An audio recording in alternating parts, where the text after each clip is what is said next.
Sociopaths and narcissists use it to abuse, manipulate, and control people. The term was coined after a 1938 British stage play, Gaslight, and US movie, where a husband makes his wife believe she's going crazy by confusing her and controlling her environment.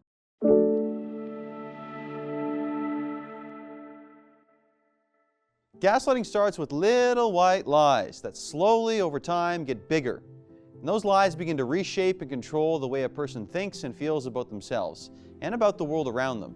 It's used to break down and destroy objective reality, real and factual information. As lies are repeated over and over with boldness and authority, people begin to doubt the external world and accept lies from the abuser as their new reality. Joseph Goebbels is often quoted as having said, "If you tell a lie big enough and keep repeating it, people will eventually come to believe it." In other words, abusers use this gaslighting technique, telling lies over and over, to get their victims to stop thinking for themselves and eventually stop challenging the false reality that is being forced upon them. Victims gradually believe whatever message, narrative, or reality the abuser places inside their mind.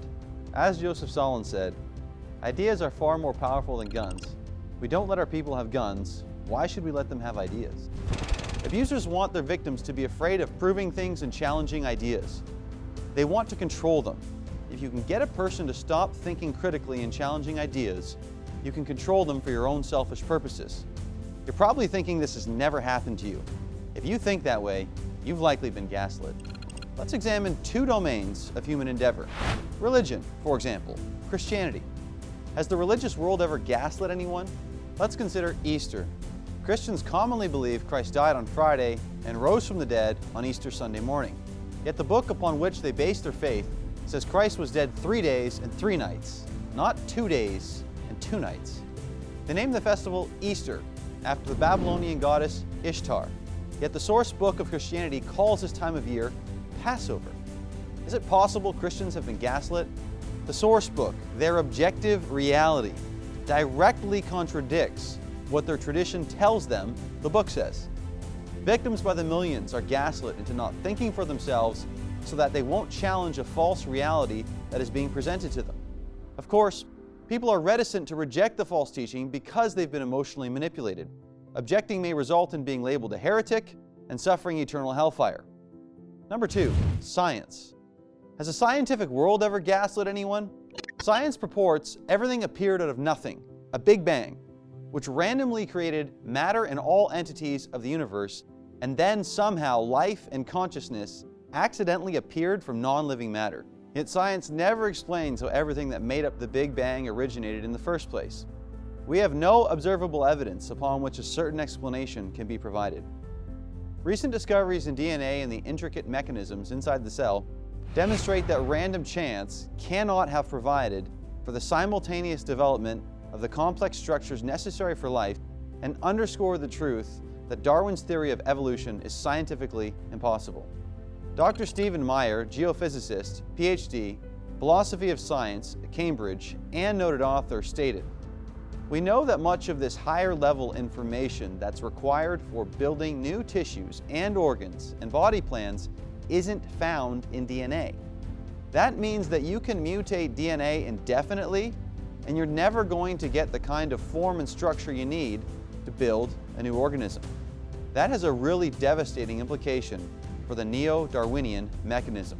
Society has been gaslit. People have accepted the false reality that evolution has something to do with science. If we adhere to the strict rules and laws of the sciences, of physics, biology, and mathematics, we can't avoid recognizing the contradictions between what is known law and the theoretical models needed to explain accidental life. Victims by the millions are gaslit by schools, accepting without analyzing the false reality being presented. Those who do object face rejection from peers and perhaps as adults, loss of employment. Thus the big lie goes unquestioned. Gaslighters do 2 things routinely. Number 1, they lie continuously and deny objective reality, fact, and information. Number 2, they crush any opposing view of their reality. We see this form of lying, emotional manipulation, gaslighting, all around us in the world today. Don't take my word for it, prove things for yourself. On this program, Viewpoint, we are trying to encourage people to search for facts, analyze what they hear and see, and seek what is reality. It is so important to recognize and analyze what we read and hear to help reveal what is true. There are many examples of gaslighting taking place in the world, in areas ranging from the environment to financial policy, religion, science, and even how other nations are viewed. Your thoughtful assessment of what you are told can help you identify the gaslighters for what they are. Subscribe and click the notification bell to receive updates about new content. Visit tomorrowsworld.org for more articles, telecasts, and booklets.